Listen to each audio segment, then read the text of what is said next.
दोस्तों, good morning. Welcome to our YouTube channel Lakshit goal academy.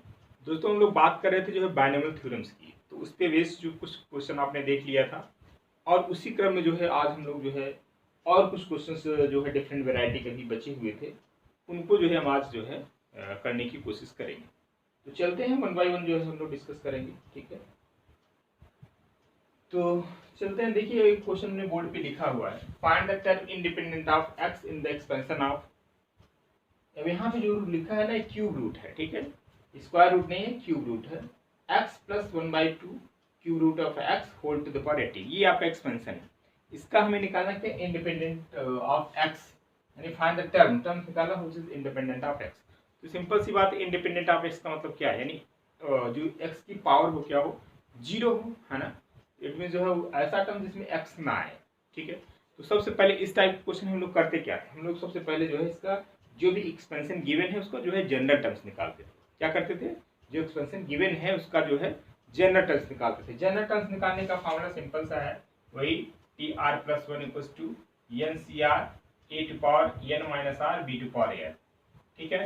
यानी जब कोई एक्सपेंशन आपका इस टाइप को A plus B whole to the power N, उसका जो जनरल टर्म का फॉर्मूला होता है यही हमने बताया था, T R plus 1 equals to N C R A to power N minus R into B to power are.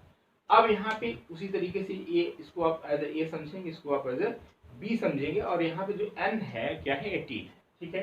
तो इसी फॉर्मूले पे जो है अप्लाई करते हैं इसको, तो आपका आएगा जो है टी आर प्लस 1 होगा यहाँ से n मीन्स क्या है आपका 18 है, सी आर आर आपको जो है निकालना है, ठीक है। अब a क्या है, यानी जो पहला ये आपको दिख रहा है जो क्वांटिटी कह सकते हैं, तो क्या है, क्यूब रूट x है, ठीक है। क्या है आपका, क्यूब रूट x है। तो whole to the power n minus R यानी 18 माइनस आर। तो b आपका क्या है, 1/2 क्यूब रूट x, ठीक है, r पावर। अब करना क्या है, हमें ऐसा टर्म्स निकालना जो कि इंडिपेंडेंट ऑफ x हो। इट मींस x की पावर क्या होना चाहिए, 0 होना चाहिए।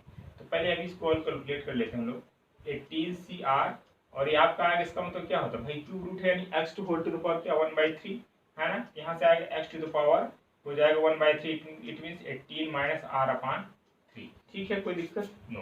अब यहाँ पे 1/2 whole to the power r अलग कर लेते हैं, और यहाँ पे जो क्यूब रूट है इसका मतलब जो है क्या होगा, यानी x 1/h to the power 1/3, ठीक है, और होल टू द पावर आपका r है ही।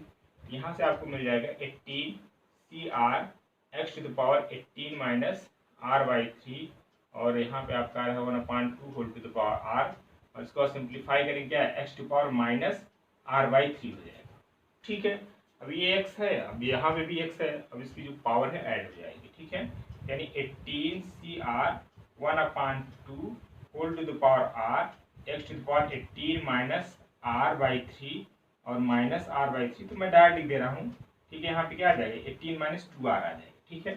क्या आ जाएगा, 18 माइनस 2r। अब यहाँ पे हमें ऐसा टर्म्स करना है जो कि which is independent of x। It means x की पावर क्या होना चाहिए, 0 होना चाहिए। तो जो यहाँ पे x टू पावर है उसको हम क्या करेंगे, उसको हम 0 रखेंगे, ठीक है। तो यहाँ से आपको क्या मिल जाएगी, r की वैल्यू मिल जाएगी, क्या मिल जाएगी, r की वैल्यू। फिर वही r की वैल्यू रख देंगे, तो हमें जो है इसका जो है आपका आंसर मिल जाएगा। चलिए, तो इट मीन्स आपका जो x का जो पावर है क्या है यहाँ पे 18 माइनस 2r/3 इक्वल्स टू 0, ठीक है। तो यहाँ से आपका जो है r की वैल्यू आएगी क्या, 18 minus 2r equals to 0। It means आपको जो है 18 इक्वल्स टू 2r और r इक्वल्स टू कितना मिल जाएगा, 9, ठीक है। यहाँ से जो r की वैल्यू आई है वो क्या आपको मिल रहा है, 9 मिल रहा है, ठीक है। अब इस r की वैल्यू को जो है आप यहाँ पे रख देंगे, ठीक है, टी आर प्लस 1 टर्म्स वाले में रख देंगे। तो जहाँ जहाँ r है वहाँ वहाँ आप रखोगे क्या, 9 रखोगे। तो जाहिर सी बात है यहाँ पे भी आप रखोगे तो डेफिनेटली क्या हो जाएगा, 9 इंटू 2 यानी 18, 18 माइनस 18 है 0, x to power 0 that is 1। तो ऑलरेडी जो है आप हमेशा जो है ये पावर जो है क्या हो जाएगी, x पावर 0 हो जाएगी, ठीक है। वही आपको चाहिए ही, तो एक्चुअली अल्टीमेटली आपको मिलेगा क्या, T R plus 1 equals to 18cr, r means आपका 9 हो जाएगा, और वहाँ है 1/2 टू पावर r मीन्स 9, ठीक है। तो इसको सिंप्लीफाई कर लीजिएगा, जो आएगा वही आपका रिजल्ट आएगा। सिंपल सी बात, सिंप्लीफाई कैसे करें, r का फैक्टोरियल अपॉन 9 का फैक्टोरियल, 18 माइनस 9, इट मीन्स जो है 9 का फैक्टोरियल, और यहाँ 1/2 टू पावर 9, ठीक है। ये है, इसको सिंप्लीफाई करेंगे दैट विल योर आंसर, ठीक है। इस तरीके से जो है इंडिपेंडेंट वाले क्वेश्चन हम लोग करते हैं। ठीक है, तो इसको भी आप नोट कर लीजिए। फिर इसके बाद हम लोग जो है नेक्स्ट क्वेश्चन करने की बात करते हैं।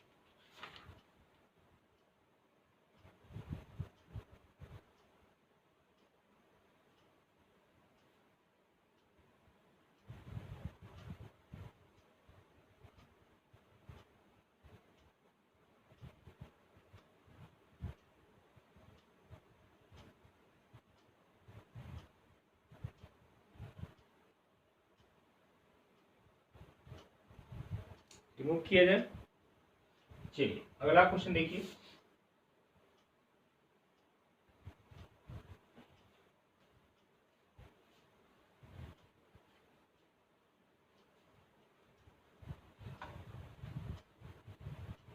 चीजों को आराम से पढ़िए और अच्छे से पढ़िए, यानी जो चीज आप जो टॉपिक आप पढ़ लीजिए उसमें से ये रहे कि हाँ इस टॉपिक से कोई क्वेश्चन आएगा तो हम कर ले जाएंगे, उसमें इफ बट ना।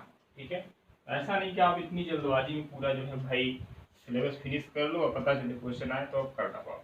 ये कहीं से कहीं सही नहीं है, थोड़ा सा आराम से चलो, बट जो टॉपिक कवर करो आप अच्छे से करो। ठीक है, हकीकत ये है कि कभी कभी ऐसी भी सिचुएशन आ जाती है, कुछ लोग जो है 100% पढ़ने के चक्कर में जो है अच्छा परफॉर्मेंस नहीं कर पाते। और कुछ लोग ऐसे होते हैं, पता चला जो सिलेबस है उसका 60% ही पढ़े लेकिन बट बहुत अच्छे से पढ़ लिए, पता चला उनका सिलेक्शन हो जाता है, और जो 100% पढ़ा उसका सिलेक्शन नहीं होता। तो रीजन यही है कि जो टॉपिक आप पढ़ो बहुत ही अच्छे ढंग से पढ़िए। ऐसा नहीं कि आप 60% सिलेबस पढ़िए, ऐसा कुछ नहीं है, लेकिन हाँ वो कहीं ना कहीं ज़्यादा बेटर होता है कि आप पूरा पढ़ लीजिए और कुछ न कर पाए। ठीक है, उससे कहीं ज़्यादा बेटर है आप 60% सिलेबस ही कवर कर लेते हैं और अच्छे से कर लेते हैं, तो हमें नहीं लगता कि जो है आपका सिलेक्शन ना हो। ठीक है, जैसा कि आप देख रहे हैं इसके पहले LT वाला रिजल्ट आया था, सीट ही खाली चली गई थी, बताइए इसमें जो है कट ऑफ ही नहीं क्लियर हुआ, तो जाहिर सी बात है कहीं ना कहीं कमियां तो रह जाती है ना। चलिए क्वेश्चन नंबर नेक्स्ट की बात करते हैं। Find the coefficient of a to power 5 into b to power 7। Find the coefficient of a to power 5 into b to power 7 in the expansion a minus 2b whole to the power 12। इन जो है expansion a minus 2b whole to the power 12, ये है expansion. अब इसका निकालना coefficient निकालना। अभी तक इसके पहले आपने देखा कोई सिंगल टर्म्स होता था उसका कोएफिशिएंट हम लोग निकाल देते।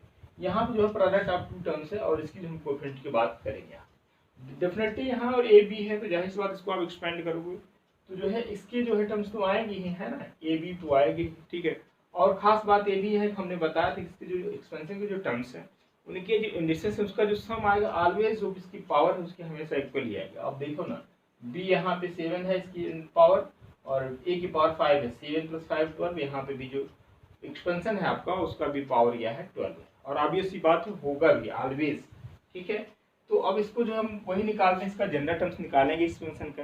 ठीक है, उसके बाद हम लोग जो है करते क्या है, जनरल टर्म्स जब आपका आ जाएगा तो वहाँ पे जो यहाँ जो जिसका क्वेश्चन निकालना है उन्हीं के इंडिसेस से क्या करते हैं हम इक्वेट करते हैं, कंपेरिजन करते हैं, तो वहाँ से हमें क्या मिलता है फिर आर की वैल्यू मिल जाता है। जैसे ही आर की वैल्यू मिलेगी फिर वहाँ पे जो आपका जनरल टर्म्स होता है वहाँ पे जहाँ पे आर आता है उसकी वैल्यू हम रखते हैं, then you will get the final answer of the question. चलिए निकाला जाए जनरल टर्म्स TR + 1 = NCR। अब बार बार आपको फॉर्मूले चीजें सब याद हो गई है, उसको मैं नहीं लिख रहा हूँ, डायरेक्ट क्वेश्चन का आंसर लिख रहा हूँ। ठीक है, तो n मतलब आपका 12 आएगा, CR आपका वही रहेगा, A आपका first term A to power n - r यानी 12 - r, B to power n 2, B to power what r। यहाँ तक कोई दिक्कत नहीं होनी चाहिए। ठीक है, अब इसको थोड़ा सा जो है और सिंप्लीफाई कर लिया जाए। ठीक है, इसको सिंप्लीफाई करेंगे तो आपको मिलेगा क्या, 12CR A to power 12 - r, और यहाँ पे आएगा -2 whole to the power r, और यहाँ पे भी आएगा B to power r। ठीक है, अब देखिए यहाँ पे आ गया A to power 12 - r, B to power क्या आ गया 7 आ गया। अब हमें निकालना किसका कोएफिशिएंट है, हमें निकालना है A to power 5 into B to power 7 निकालना है। अब जिसका कोएफिशिएंट निकालना और जो यहाँ पे जनरल टर्म्स में आ रहा है A to power इस और B to power, इसको क्या करें हम इक्वेट करेंगे, कंपेरिजन करेंगे। तो अब जरा यहाँ पे देखिए क्या है हमें चाहिए क्या, coefficient of A to power 5 into B to power 7। यदि हम यहाँ से इसको इक्वेट करेंगे इन दोनों की पावर को, यहाँ से क्या मिलेगा 12 - r = A to power यहाँ पे ये है और A to power यहाँ पे 5 यानी 5 करेंगे, और जो B to power r है यहाँ पे B to power यानी डायरेक्टली आपको r = 7 मिलेगा। अब आपको देखना होगा कि क्या ये r की वैल्यू इसको सेटिस्फाई कर रहा है कि नहीं, दोनों को करना चाहिए। पता चला कि ऐसा कुछ वैल्यू है जो इसको सेटिस्फाई ना करे फिर तो प्रॉब्लम हो जाएगी, है ना। तो इसको पहले चेक करिए अब यहाँ पे बेटा आप रखोगे 12 माइनस आर यानी 7 इक्वल टू कितना आएगा 5। इट मीन्स ये जो है आर की वैल्यू जो है क्या है वैलिड है। ठीक है, तो अब सिंपल सी बात है, अब तो कुछ करना ही नहीं, जहाँ पे आर है वहाँ पे आप क्या रख दोगे 7 रख दोगे, फिर इसको जो है आप सिंप्लीफाई कर दोगे। ठीक है, तो therefore coefficient of 8 power 5 into b to power 7 is what, यानी 12 CR यानी 12C7। और अब इसका हमें कोएफिशिएंट ही चाहिए, तो हम इसकी बात तो करना नहीं है ना, और यहाँ पे आ जाएगा -2 to power 7। ठीक है, अब इसको जो हम सिंप्लीफाई कर लेते हैं, जो आएगा वही आपका रिजल्ट आएगा। ठीक है, तो इस तरीके से जो हम लोग क्वेश्चन को करते हैं कोएफिशिएंट वाले, इसको सिंप्लीफाई कर लीजिएगा, है ना। उसके बाद हम लोग जो है नेक्स्ट क्वेश्चन की बात करते हैं, जल्दी से इसको भी नोट करें।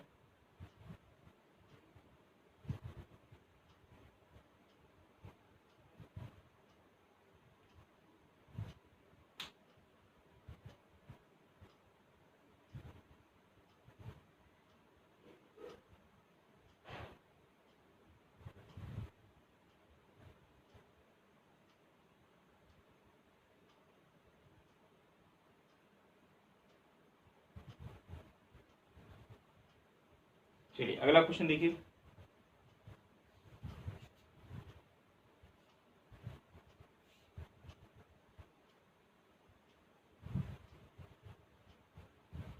नेक्स्ट क्वेश्चन है, देखिए find the coefficient of x to power 5 in the expansion of, find the coefficient of x to power 5 in the expansion of the product, find the quotient of x to power 5 in the expansion of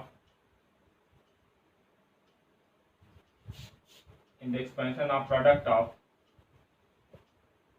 of आपको जो function expression है आपका 1 + 2x whole to the power 6 है, 1 + 2x whole to the power 6 into 1 minus x है। ठीक है, into 1 minus x whole to the power 7, ये है भाई, ये आपका एक्सप्रेशन है। ठीक है, अब इसमें से हमें निकालना क्या है, coefficient of x to power 5 निकालना है। यहाँ पे अब क्वेश्चन का कुछ जो है डिफरेंट टाइप को, पहले इसके पहले क्या था, केवल सिंगल्स जो है यहाँ पे एक्सप्रेशन मिलता है, यहाँ पे जो प्रोडक्ट ऑफ है, ठीक है, यानी प्रोडक्ट आप कर सकते हैं, दो डबल एक्सप्रेशन है। यहाँ पे इसका आप कैसे करेंगे, तरीका कुछ वही होता है, बस थोड़ा सा कैलकुलेशन जो है लॉन्ग हो जाता है, थोड़ी सी ट्रिक की इस्तेमाल करेंगे तो चीज़ें जो है आसान हो जाएगी, कोई बड़ी बात नहीं है। ठीक है, अब इसको भी बाइनोमियल थ्योरम से एक्सपेंड करेंगे, फिर ये दूसरा जो टर्म्स है इसको भी करेंगे, फिर इन दोनों का क्या करेंगे प्रोडक्ट करते हैं। अब हमें देखो चाहिए क्या, हमें चाहिए यहाँ पे जो है find the coefficient of x यानी x पावर 5 का जो कोएफिशिएंट है वही चाहिए।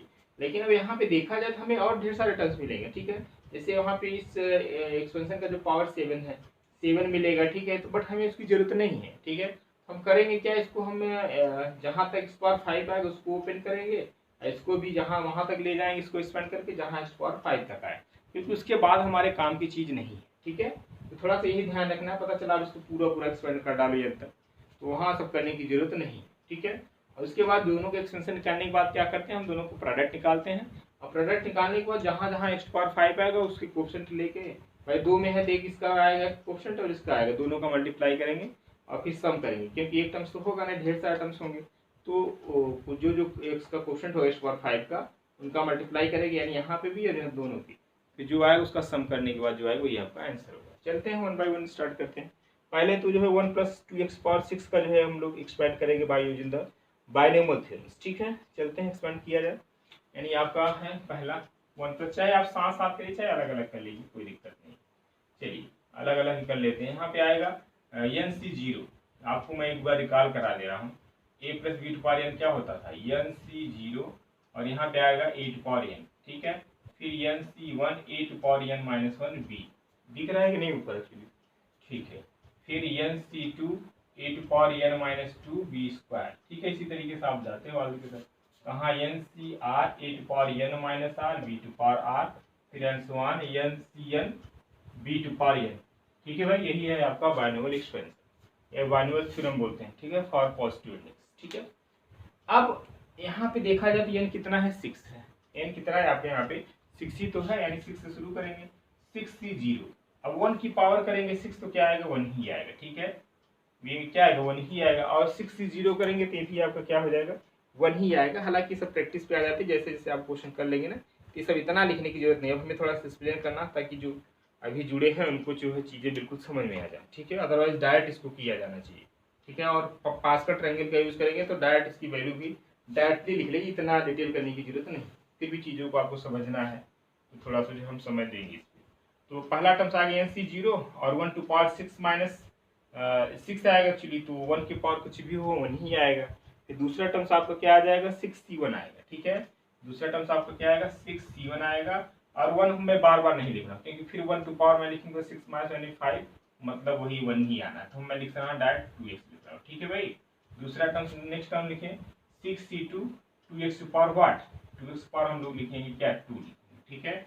हमने आपको बताया था कि जब इस जो आपका बायनोमियल थ्योरम्स है, एक बार जब ए की जगह हम 1 रखेंगे और बी की जगह x रखेंगे, आपको याद होगा पर्टिकुलर केस में हमने डिफरेंट डिफरेंट टाइप्स के जो है पर्टिकुलर केस निकाले थे इसी बायनोमियल थ्योरम से, है ना। तो एक में रखे थे, आपको याद है एक जगह 1 रखा था और बी की जगह x रखा, तो क्या एक्सपेंशन बना था।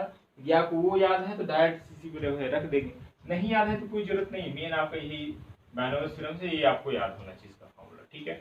चलिए अगले टर्म जाते हैं, क्या मिलेगा 6c3 मिलेगा 2x पावर क्या मिलेगा 3 मिलेगा। फिर c6 4 जाते हैं, अगला क्या मिलेगा 2x पावर 4 मिलेगा। फिर हम कहाँ पहुंचते हैं c6 5, यहाँ पे जाते हैं 2x पावर क्या मिलेगा 5। आगे भी और भी टर्म्स है लेकिन वहाँ पे हमें जाने की जरूरत नहीं है क्योंकि पावर 2x पावर 6 हो जाएगा, वो हमारे काम का नहीं है, ठीक है। क्योंकि हमें क्वेश्चन ऑफ x पावर 5 ही चाहिए ना, तो 5 से ज़्यादा आगे जाने की जरूरत हमें नहीं है। अब जरा यहाँ पे यह C6C0 क्या होता है, इसकी वैल्यू आपको 1 हो जाएगी। और 6C1 क्या होता है आपका जो है 6 हो जाएगा। इस 6C2 क्या हो जाता है आपका 15, पास्कल ट्रायंगल से आप करोगे तो, ठीक है। यानी यहाँ पे क्या आएगा, ये आपका वही 1 आ जाएगा और यहाँ पे 6 आ जाएगा 2x, और यहाँ पे क्या आएगा 15 आ जाएगा 2x का होल स्क्वायर, प्लस यहाँ पे क्या आएगा जो है 20 आएगा 22x का होल क्यूब आएगा, प्लस इसको जो है 64, इसको सॉल्व कर लीजिए।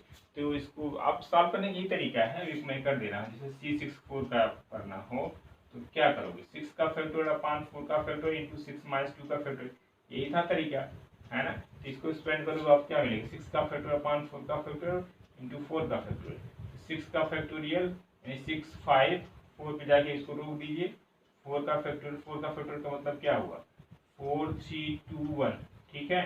और यहाँ पे 4 का फैक्टोरियल है ही तो ये कैंसिल आउट हो जाएगा। यहाँ से मिलेगा बेटा 3 2 6, ये कैंसिल हुआ। और यहाँ से आपको मिल जाएगा क्या, यहाँ से आपका जो है क्या है 6C4 6C01 आ गया, 6C1 आपका जो है 6 आ जाएगा, और 6C2 आपका जो है 15 आ जाएगा, और 6C3 आपका जो है 20 आ जाएगा, और 6C4 आपका जो है आपका क्या आ जाएगा 15 आ जाएगा, ठीक है। क्या आ जाएगा जो है 15 आ जाएगा। तो अब इसको जो है करने का सिंपल तरीका यह है कि भाई या तो पास्कल ट्रायंगल से भी आप डायरेक्ट कर सकते हो, पास्कल ट्रायंगल आपको याद हो तो वहाँ से भी हो जाएगा, ठीक है। तो इतना सब कैलकुलेशन करने की जरूरत नहीं पड़ेगी। तो 60 हम लोग बात करें 63 की, 64 कितना आएगा, इसको जरा सॉल्व करने की कोशिश करिए 15 आएगा, ठीक है। क्या आ जाएगा, होता क्या है एक बार बढ़ेंगे फिर कम होता जाता है ना, यानी 15 आ जाएगा। और यहाँ पे क्या आएगा 2x पावर 4 आ जाएगा, ठीक है। अब 5 कर लेते हैं तो 5 क्या हमारा मिल जाएगा 5, यानी देखिए 6 की 5, इसको करेंगे 6 का फैक्टोरियल अपन 5 का फैक्टोरियल 6 माइनस 5 यानी 1 का, यानी सिंपली 6 आ जाएगा। क्या आएगा 6 आ जाएगा, ठीक है। 6 कितना 2x पावर 5 का ये हुआ। अब इसको 2x को पावर जो लिखा है इसको भी हम लोग जो है एक्सपेंड क्या इसको जो है सिंप्लीफाई कर लेते हैं, तब थोड़ा सा जो है इसका जो कैलकुलेशन थोड़ा और आसान हो जाएगा, है ना। तो उसको करने की कोशिश करते हैं। अब यहाँ पे देखिए क्या है 2x है ना, 2x से इसका मल्टीप्लाई करें कितना हो जाएगा 12x, यानी 1 प्लस 12x, और यहाँ पे है 2 2 जा 4x स्क्वायर, तो 15 4 जा जो है 60x स्क्वायर, ठीक है। यहाँ पे आएगा 2 2 जा 4 2 जा 8, इट मीन्स 160, ठीक है। x क्यूब आएगा प्लस, अब यहाँ कितना आएगा 2 2 जा 4 2 जा 8 2 जा 16, 16 इंटू 15 कितना हो जाएगा 15 इंटू 16, इट मीन्स जो है 150 हुआ 10, और 6 का हो जाएगा जो है आपका इट मीन्स जो है 240 आएगा, ठीक है। कितना आएगा 240 आ जाएगा, ये आपका हुआ 240। और इसको कर लीजिए जो है 6 इंटू 2 टू पावर 5 है, तो 2 टू पावर 5 जो है 2 2 जा 4 2 जा 8 2 जा 16 2 जा जो 32 इंटू 6, 32 इंटू 6 कितना हो जाएगा आपका जो है 192 हो जाएगा, कितना हो जाएगा 192। तो ये आपका आएगा 192, यहाँ पे x⁵, ये भी तो आपका रहेगा x⁴, ठीक है। बस अब अगला वाला जो टर्म्स है इसको भी हम लोग जो है बायनोमियल थ्योरम से जो है इसको एक्सपेंड करेंगे, ठीक है। क्या करेंगे, बायनोमियल थ्योरम को जो है इसको हम एक्सपेंड करेंगे। अगला वाला टर्म्स क्या है, 1 - x⁴, इसको आप लिख लीजिए, तब इसको हम थोड़ा सा रिमूव करेंगे। अभी और देखिए यहाँ पे टर्म्स और हैं, बट हम उसको ले नहीं रहे हैं, ठीक है, क्योंकि हमें उसकी जरूरत नहीं। हमारा काम जो है इतने में, क्योंकि हमें निकालना है कोएफिशिएंट ऑफ x⁵, तो आगे जाने की जरूरत है नहीं, क्योंकि x⁴ जाएगा तो हमारे काम का नहीं है, क्योंकि हमें सिर्फ x⁵ तक का ही कोएफिशिएंट चाहिए। तो अगला वाला टर्म्स 1 - x⁴, इसको हम जो है एग्जैक्टली बायनोमियल थ्योरम से जो जैसे हमने इसको एक्सपेंड किया उसे उसको एक्सपेंड करने के बाद दोनों को क्या करेंगे, मल्टीप्लाई करेंगे, और फिर हम जो है सेलेक्ट करेंगे जो हमें x⁵ देगा। चलिए नोट करिए इतना पहले जल्दी से।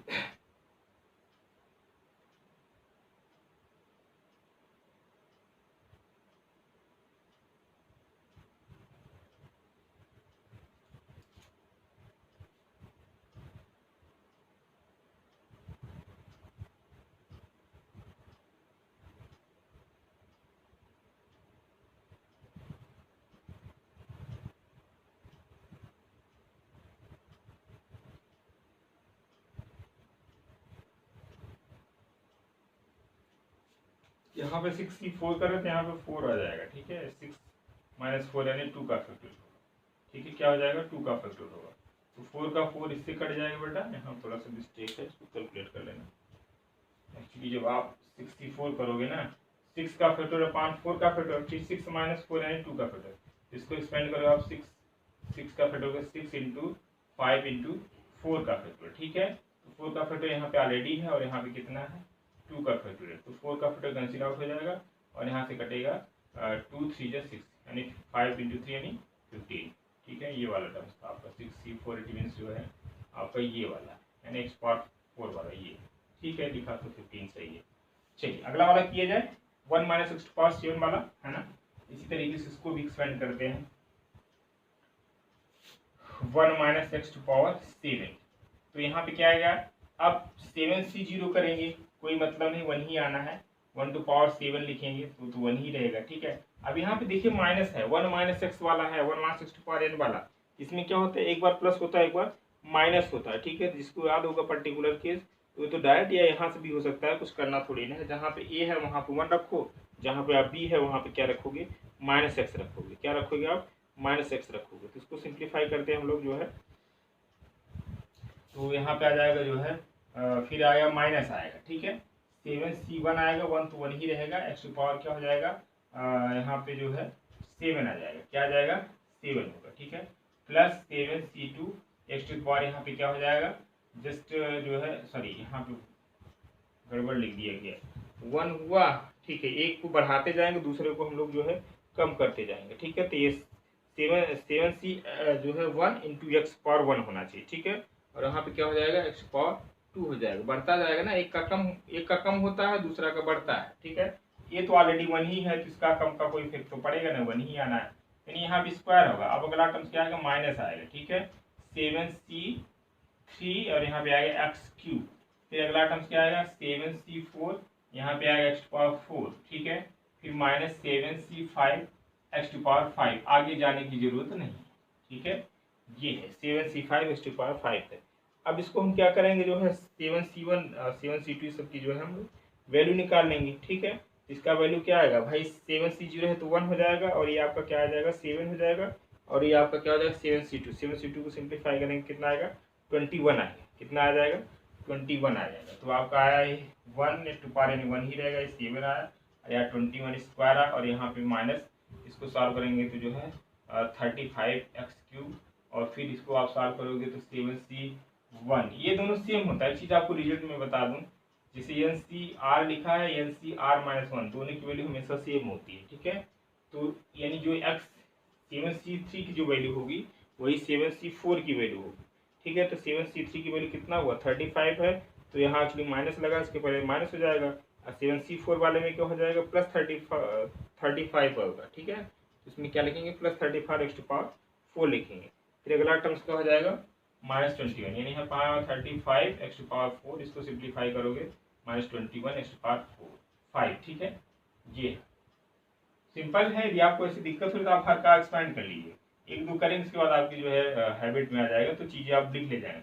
या तो पासवर्ड वाला ट्रेंड जिसको क्लियर है तो डायरेक्ट उससे यूज़ कर सकते हैं, या उसको जो है देख के लिख सकते हैं। जैसे मान लो किसी इसी को लिखना है, ठीक है, फिर इसको भी मैं कर देना 7C5 है, सिंपल सी बात है, 7 का फैक्टोरियल पावर 5 का फैक्टोरियल, 7 माइनस 5 का फैक्टोरियल, ठीक है। यहाँ से मिलेगा क्या 7 का फैक्टोरियल, यहाँ पे 5 का फैक्टोरियल, 7 माइनस 5 दैट इज 2 का फैक्टोरियल, ठीक है। इसको आप एक्सपेंड करोगे क्या मिलेगा 7 इंटू 6 इंटू 5 का फैक्टोरियल, इसको रोक दीजिए क्योंकि नीचे ऑलरेडी 5 है, और यहाँ पे 2 का फैक्टोरियल 5 कैंसिल और 2 3 जा 6, 7 तरीके कैसे ही तो लिखा है ना। इस तरीके से जो हम लोग लिखते हैं, ठीक है। बट देखिए एग्जाम में हमारे पास इतना समय नहीं होता ना कि टर्म्स का जो है कर करके इस तरीके से लिखिए, ये सब चीज़ें आपको याद होनी चाहिए, ठीक है। क्या इसकी होता है, इसकी वैल्यू होती है, तो ज़्यादा बेटर है क्योंकि समय को हमें बचाना है। समय की जो है एग्जाम में सिर्फ जो है नॉलेज तो है ही, सबसे बात ज़्यादा जो है बड़ी बात है समय की। क्वेश्चन तो सभी को लगभग जो तैयारी कर रहा है तो कर ही लेगा, लेकिन बात आती है कितना जल्दी कौन करता है, यही किसी बात का कंपटीशन।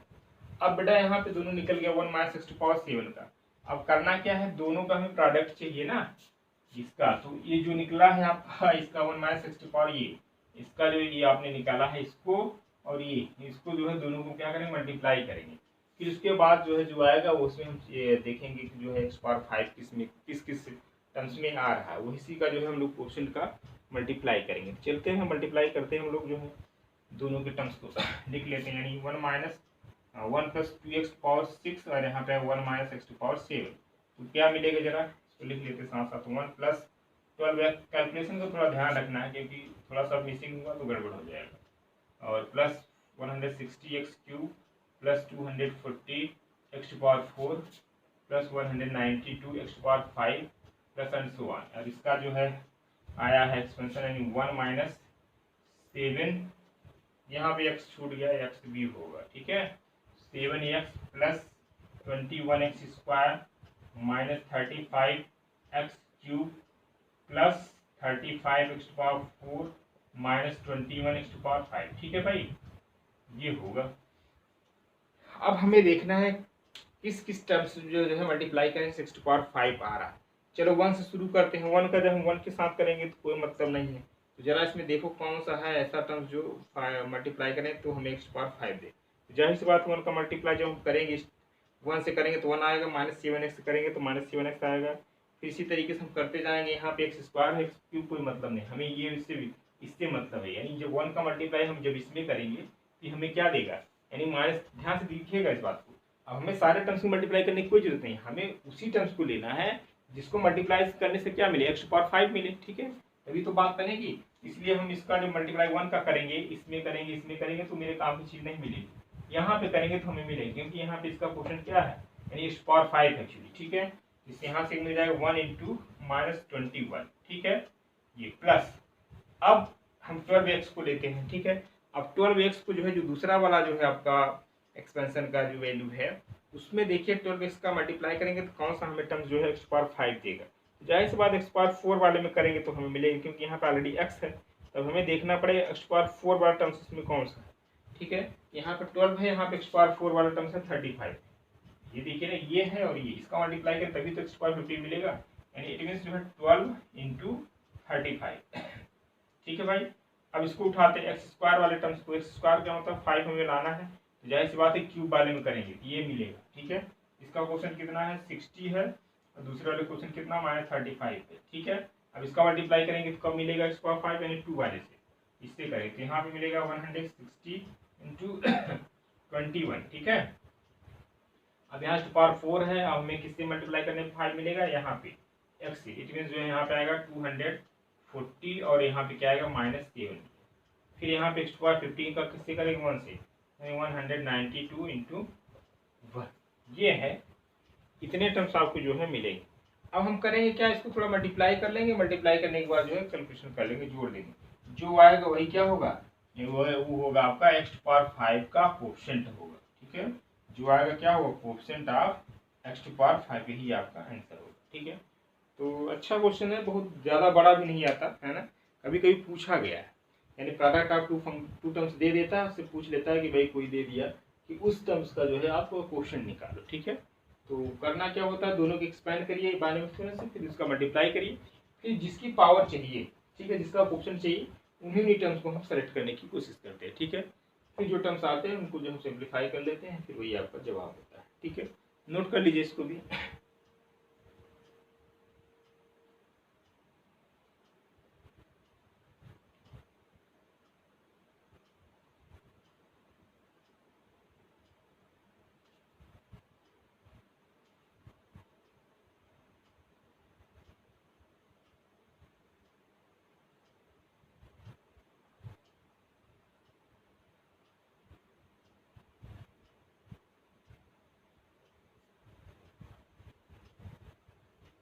रिमूव किया जाए।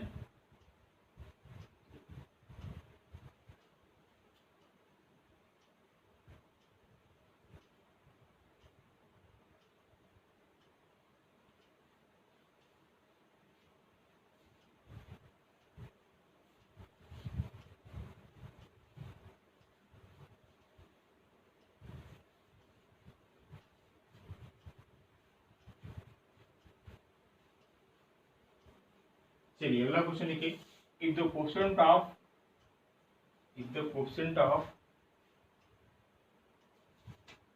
if the quotient of r minus 5 terms and 2r minus 1 terms, ठीक है, 2r minus 1 terms of the expansion in the expansion of 1 plus x whole to the power 34, in the expansion 1 plus x whole to the power 34 r equal, ठीक है, यानी कहने का मतलब जो r minus 5वां पद है इसका कोएफिशिएंट और 2r माइनस 1वां पद का जो कोएफिशिएंट है क्या है, इक्वल है, तो find the value of r। तब उस केस में जो है आपको r की वैल्यू निकालना है, ठीक है, r equal, then find r, ये आपका क्वेश्चन, ठीक है। तो निकालते हैं लोग जो है क्वेश्चन, पहले इसका निकाल लेते हैं जो है r माइनस 5 का, तो निकालेंगे हम लोग जो है जनरल टर्म्स ही निकालेंगे, क्वेश्चन जैसे निकालते थे। यहाँ पे एक्सपेंशन आपका ये दिया है 1 प्लस एक्स पावर 34 है ना, तो टी आर प्लस 1 निकालें। देखिए टी आर प्लस 1 यहाँ पे भी बनाना होगा, एक्चुअली हमें चाहिए क्या, टी आर माइनस 5, ठीक है, इसको हम प्लस 1 जरूर करेंगे तभी आपका हो पाएगा। इसको प्लस 1 करने के लिए हम लोग क्या लिख सकते हैं, यानी हम लोग इसको लिख सकते हैं टी आर माइनस 6 प्लस 1, ठीक है, ऐसा लिख सकते हैं। अब ये जो आर माइनस 6 है ये पूरा पूरा आपको आर की वैल्यू समझिए इसको, ठीक है। अब इसको लगाते हैं, यानी इसको आप लिख सकते हो टी आर माइनस 6 प्लस 1, ठीक है। अब इसको पूरा पूरा आर समझिए, लगाइए फॉर्मूला, एन कितना होगा 34, सी आर, आर कितना होगा आर माइनस 6 होगा, ए क्या होगा, ये पहला है यानी A to power N minus R 34 minus R, अब 1 की पावर है तो 1 ही रहेगा, लिखने की कोई जरूरत नहीं थी इसकी, हालांकि यानी X to power R, R means जो है आर माइनस 6, इस बात को समझ लीजिए, यही खास बात होती है, इसको एडजस्ट थोड़ा करना पड़ता है, ठीक है। अब जो दूसरा टर्म्स है आपका टी टू आर माइनस 1, इसको कैसे एडजस्ट करें, इसको लिख सकते हो आप टी टू आर माइनस 1 लाना है, इसको हम क्या लिख सकते हैं, इसको हम लिख सकते हैं जो है टी टू आर माइनस 1, ठीक है, टी टू आर माइनस 2 लिखेंगे प्लस 1 लिखेंगे, ठीक है, क्या लिखेंगे T two R minus 2 plus 1, तभी तो होगा ना एक्चुअली आपका टी टू आर माइनस 1, इसको लिख सकते हैं T two R minus 2 plus 1, ठीक है भाई, माइनस 1 करेंगे प्लस 1 करेंगे तो क्या हो जाएगा 2r माइनस 1, वही चीज आ जाएगा। अब जो r आवा ये पूरा पूरा हुआ, ठीक है, 34 सी आर यानी 2r minus 2, 1 to power n minus R यानी 34 माइनस 2r माइनस 2 यानी प्लस 2, और यहाँ पे x हो जाएगा x power r, x power r का मतलब क्या 2r माइनस 2, ठीक है। अब हमें सिर्फ कोएफिशिएंट दिया है कि इसका कोएफिशिएंट जो है इक्वल है, इसका यानी कोएफिशिएंट ये हुआ और दूसरे वाले का जो है इसके तो 1 ही हो जाएगी इसकी वैल्यू, दूसरा वाला क्वेश्चन ये क्या है, दोनों equal according to the questions, दोनों का question equal, it means 34 C R minus 6 equals to 34 C 2r minus 2, ठीक है। अब यहीं से इसको जो है हम सॉल्व करेंगे, तो सिंपल एक जो है फार्मूला कर सकते हैं, आपको मालूम होगा कि जब आपको कोई भी कॉम्बिनेशन इस टाइप को यानी N C X equals to N C Y हो तो X plus Y equal to क्या होता है, एन होता है, ठीक है। यानी जो एक्स है और वाई है इक्वल टू क्या, एन के इक्वल हो जाएगा। इस रिजल्ट का यूज करेंगे तो जल्दी, हालांकि इसको एक्सपेंड करके भी कर सकते हैं तो थोड़ा सा टाइम वेस्ट होगा, कोई मतलब नहीं है। जब ये दोनों का एन सेम है तो क्या हो जाता है, एक ये भी होता है, ध्यान रखना, दो फॉर्मूले होते हैं, तो X N C X equal to N C Y है तो एक्स इक्वल टू वाई भी हो जाता है, ठीक है। और दूसरा वाला ये है, तो इससे क्या होता है, इससे दिक्कत करेगा, इससे रिजल्ट जो है आपका फेल हो जाएगा। हम लोग ये वाला फॉर्मूला यूज करेंगे। यहाँ पे क्या है, एक्स क्या है आपका r-6 है, r-6, और यहाँ पे y क्या है आपका है 2r-2 है इक्वल टू एन यानी 34। इसको सॉल्व कर लीजिए और यहाँ से r की वैल्यू निकाल लीजिए। r की वैल्यू निकालने के बाद जो है बस क्या निकालना था इसमें, फाइंड द वैल्यू ऑफ, वही r की वैल्यू निकालना था। तो सॉल्व करिए इसको, यहाँ से आपका हो जाएगा 3r हुआ, और यहाँ पे आपको हो -8 इक्वल टू 34। यहाँ से आपको मिल जाएगा 3r इक्वल टू 34 प्लस 8, ठीक है। तो आपका यहाँ से हो जाएगा जो है 34 प्लस 8 यानी जो है 44 जो है 46, ठीक है। यानी जो है 3r इक्वल टू 234, ठीक है। तो ये होगा, अब यहाँ से r की वैल्यू निकाल लीजिए, कितना हो जाएगा, r की वैल्यू आपका जो हो जाएगा यहाँ से जो है 14, ठीक है। क्या हो जाएगा 14। अब यही r आपको चाहिए, यानी r इक्वल टू कितना हो जाएगा 14, ठीक है। तो this is your answer. Next question की बात करते हैं, इसको आप भी जल्दी से नोट कर लो।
चलिए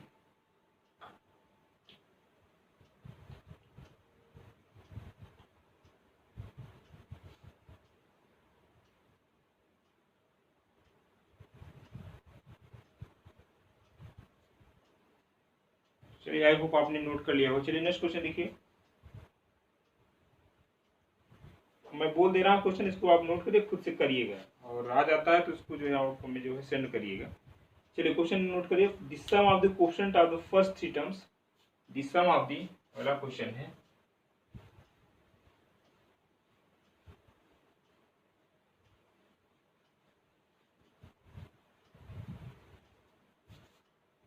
the sum of the coefficient of the first three terms, the sum of the coefficient of first three terms